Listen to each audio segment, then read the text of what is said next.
Tuan Yang di-Pertua kerana memberikan peluang kepada Bandar Kuching untuk turut serta dalam perbahasan ini.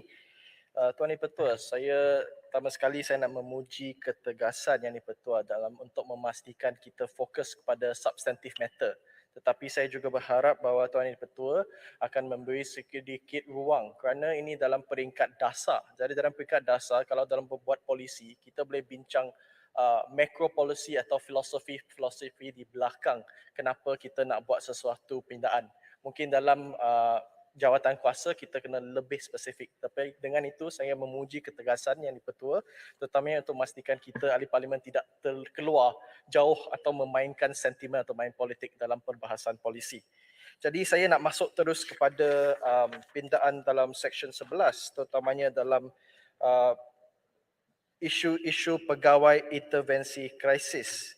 Saya memang bersetuju dengan pandangan yang berhormat Timbalan Menteri tadi bahawa untuk memastikan kesediaan pihak berkuasa atau pegawai intervensi krisis ini adalah sangat penting supaya mereka melakukan kerja mereka secara efektif dengan ihsan atau dengan izin compassionate berdasarkan SOP yang betul dan diiktirafkan dan diluluskan oleh pakar-pakar kesihatan mental.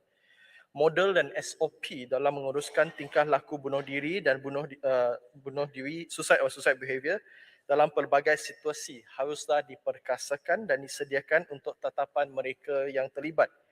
Oleh itu sangat penting untuk kita berikan latihan kepada semua pegawai intervensi secara berkala, termasuk latihan dalam psikoterapi, dalam suicide crisis negotiation untuk memastikan mereka peka dengan kaedah yang perlu digunakan, perkataan yang perlu dituturkan dan juga intervensi fizikal jika diperlukan.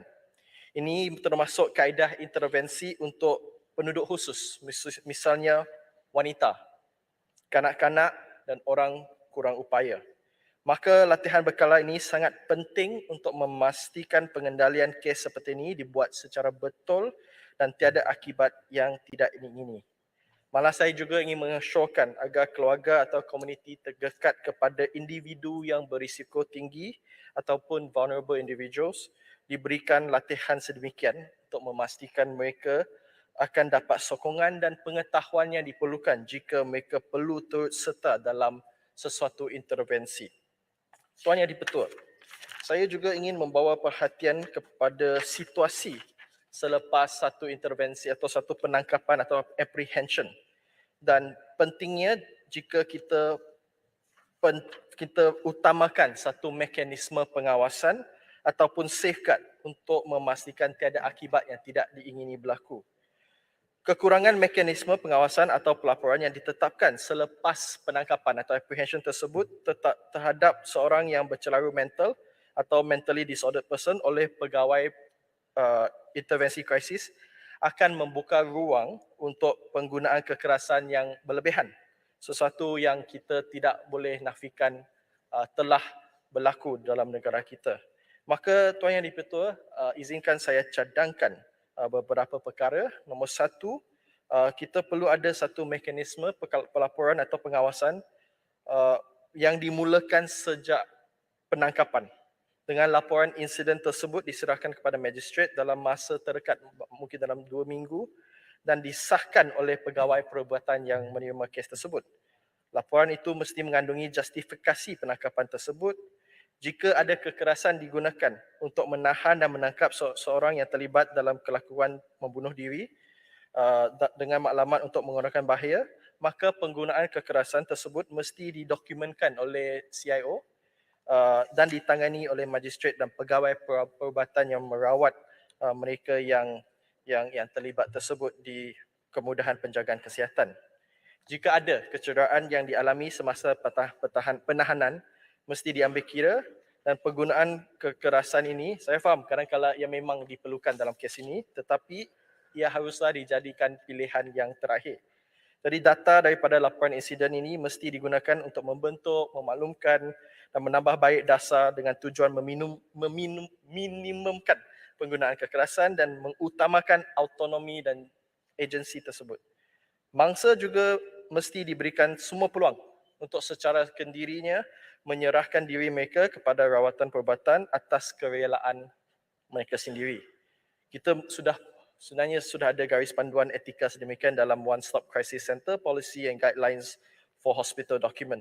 Jadi ini haruslah dikukuhkan dan diperkasakan. Selain itu, CIO mesti memaklumkan kepada orang itu tentang sebab-sebab mereka ditangkap serta tujuan kenapa mereka perlu dibawa ke kemudahan fasiliti kesihatan untuk pemeriksaan. Maka saya berharap cadangan ini, proses dan prosedur ini bukan saja akan dalam rangka kerja undang-undang, pertimbangan juga mesti diberikan agar garis panduan etika dimasukkan dalam tatapan pendidikan, amalan dan penjagaan kesihatan. Bandar Kuching kalau saya... Ya, silakan. Terima kasih Datuk Ini Ketua. Sesaat saja dalam hal ini kerana saya dapati bahawa dalam bahasanya, laras bahasanya. Saya dapati bahawa dalam pindaan Akta Kesihatan Mental 2001, Akta 615 ini sebenarnya saya tidak apa yang dibahaskan oleh Bandar Kuching sebentar tadi Timbalan Menteri tidak ada langsung peruntukan itu dalam pindaan ini. Sekaligus mengingatkan kita bahawa rasional ataupun tujuan sebenar dalam pindaan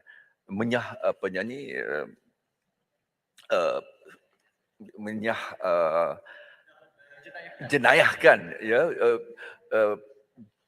bunuh diri ini bertujuan pada akhirnya adalah untuk memberikan rehab dan rehabilitasi, rawatan dan ihsan, mercy kepada pribadi atau pelaku itu, pelaku yang terbabit itu. Tetapi apabila kita perhatikan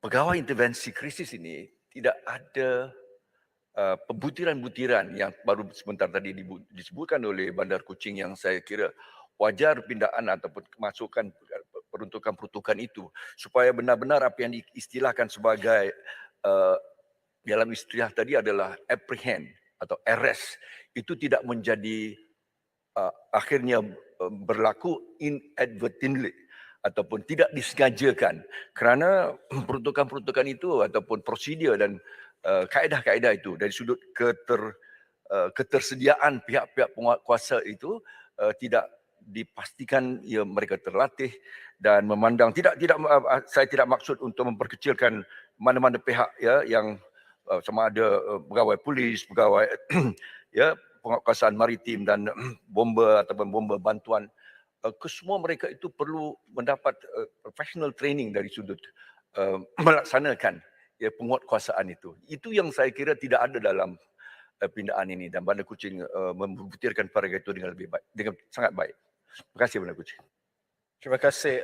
Saya setuju dengan saranan dan juga semangat yang dikatakan oleh Yang Berhormat dari Kuala Selangor dan saya memahami dalam sesuatu akta memang kita tidak boleh masukkan semua butiran tersebut. Tetapi apa yang penting adalah dalam guidelines yang akan dikeluarkan, yang akan diberikan kuasa oleh akta ini. Jadi jika boleh mungkin Timbalan Menteri akan memberi penjelasan dan mungkin jika boleh tambah satu safeguard dalam akta tersebut supaya guideline tersebut akan dibincangkan, akan dikuatkuasakan dan diimplementasikan secara betul dan efektif. Maka Tuan Speaker, dengan itu saya mohon menyokong. Terima kasih Tuan Speaker. Terima kasih Yang Berhormat Kuching, perbahasan yang baik. Berikutannya Yang Berhormat Pasir Mas tarik diri. Dipersilakan Yang Berhormat Kuala Nerus. Assalamualaikum warahmatullahi